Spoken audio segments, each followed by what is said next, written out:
اب یہ فوجی عدالتوں کے ذریعے عمران خان کو سزا دلوائیں گے. کیا ہوگا اسے؟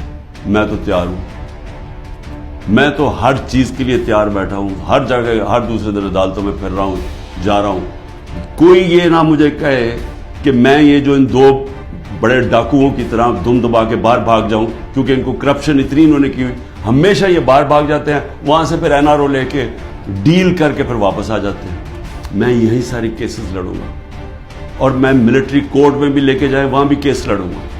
لیکن یہ یاد رکھیں کہ مجھے ایک آدمی کو باہر رکھنے کے لیے جو آپ نقصان پہنچا رہے ہیں پاکستان کو، سارے پاکستان کی عدلیہ کے نظام کو، جو پاکستان کی ڈیموکریسی ہے، جو پاکستان کے ادارے تباہ کیے جا رہے ہیں، یہ جو جھوٹے کیسز بنائے رہے جا رہے ہیں.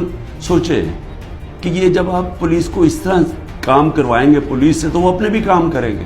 جس طرح میں نے ابھی کہا کہ ہر جگہ پیسہ بنا رہے ہیں آپ، کہ جی جیو فینسنگ میں آپ کا نام آ گیا، اتنے پیسے دے جی، نہیں تو ہم وہ جو 3 MP اس کے اندر پکڑ کے آپ کو جیل میں ڈال دیں گے. تو سارے ادارے، سارا ملک کا نظام تباہ کیا جا رہا ہے. معاشی حالات وہ دیکھ رہے ہیں، ملک معاشی طور پہ بیٹھ چکا ہے، آگے کوئی امید بھی نہیں نظر آ رہی ہے.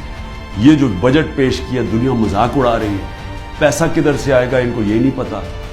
اور صرف جب ایک obsession ہو کہ صرف ایک آدمی نے نہیں آنا، اور کوئی فکر نہیں ہے کہ ملک کے سارے ادارے تباہ ہو، اخلاقیات تباہ ہو، ہمارا جو پولیس کا نظام تباہ ہو، اور صرف کوئی بھی تحریک انصاف کا بس یہ کہہ دے لیڈر کہ میں جی پارٹی چھوڑ رہا ہوں، تو اس کے اوپر قتل بھی معاف ہو جاتا ہے، سارے کیسز معاف ہو جاتے ہیں. کیا اس طرح کوئی ملک چل سکتا ہے؟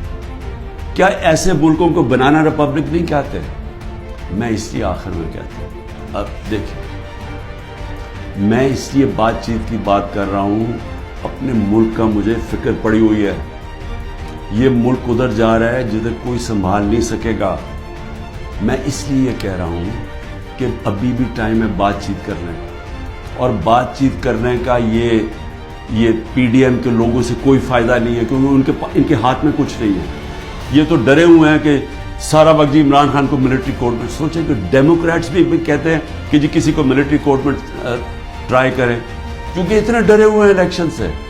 ان کو پتہ ہے الیکشن میں ان سے کیا ہونا ہے. تو میں صرف اسٹیبلشمنٹ آرمی چیف سے بات کرنا چاہتا ہوں، ابھی بھی ٹائم ہے، یہ کورس کریکشن کریں.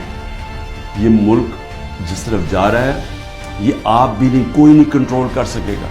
یہ غلط فہمی ہے کسی کو کہ ایک اسٹیبلشمنٹ ملک کو اکٹھا رکھ سکتی، نہیں رکھ سکتی. ملک کو ایک ڈیموکریٹک پارٹی جس پبلک کے اندر روٹس ہو، وہ ہی ملک کو اکٹھا رکھ سکتی ہے، اور پھر ہاں دشمنوں سے پروٹیکٹ کر سکتی ہے ہماری پاکستان کی فوج. لیکن اس طرف جدھر ہم جا رہے ہیں، مجھے افسوس سے کہنا پڑتا ہے کہ ہم ایک بالکل اندھیرے میں جا رہے ہیں. اور میں پھر سے آج صرف اس لیے کہہ رہا ہوں، کوئی مجھے کسی سے کسی چیز کی ضرورت نہیں، میں کسی سے کوئی مدد نہیں مانگ رہا.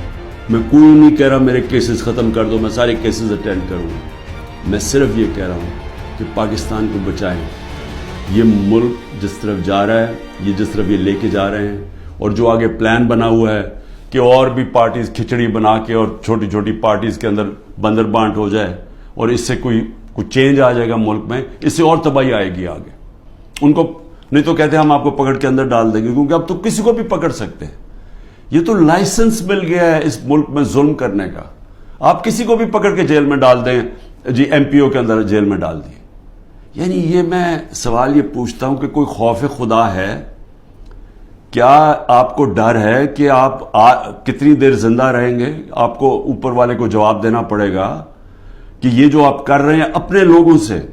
میں یقین دلاتا ہوں کہ یہ جب اس طرح کی چیزیں کسی ان جو اپنی قوم نہیں ہوتی، مثلا ہندوستان کی فوج جو کشمیریوں سے کر رہی ہے، یا اسرائیل کی فوج جو فلسطینوں سے کر رہی ہے، میں آپ کو یقین دلاتا ہوں کہ وہاں بھی کوئی چیک ہو جاتا ہے. ایک افغانستان کے اندر ایک سب سے آسٹریلیا کا جو ڈیکوریٹڈ سیکیورٹی فورسز کا آدمی تھا، جس کو سب ہیرو مانتے تھے، جو اس کے جو تغمے ملے ہوئے تھے، جس کو اس کے اوپر ان کے کئی فوجیوں نے کہا جی اس نے افغانیوں ان کو غلط قتل کیا، اس کے اوپر ایکشن لیا گیا کہ دوسروں کے خلاف بھی اس نے اگر غلط کام کیا سزا ملی اس کو. تو ہم تو آج ایک عجیب سے حالات دیکھ رہے ہیں، اور جو بھی اس کے پیچھے سوچ ہے اس کو تو کوئی خوف نہیں ہے کہ میں نے ایک دن اللہ کو جواب دینا ہے. اور یہی ہماری بدقسمتی ہے کہ یہ وہ ملک جو بنا تھا اسلام کے نام پہ، بہت بڑے پرنسپلز اسلام کے تھے. جب میرے نبی صلی اللہ علیہ وسلم جنگ پہ نکلتے تھے تو انسٹرکشنز دیا کرتے تھے کہ عورتوں کو، بچوں کو، بوڑھوں کو، بلکہ وہ تو کہتے تھے درخت بھی نہیں آپ نے کاٹنے.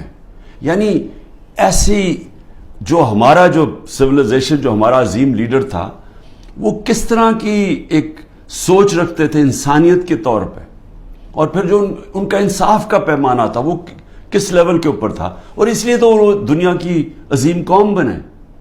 تو آج حالات دیکھیں، وہ ملک جو اسلام کے نام پہ بنا تھا، نہ یہاں کوئی انصاف رہ گیا ہے،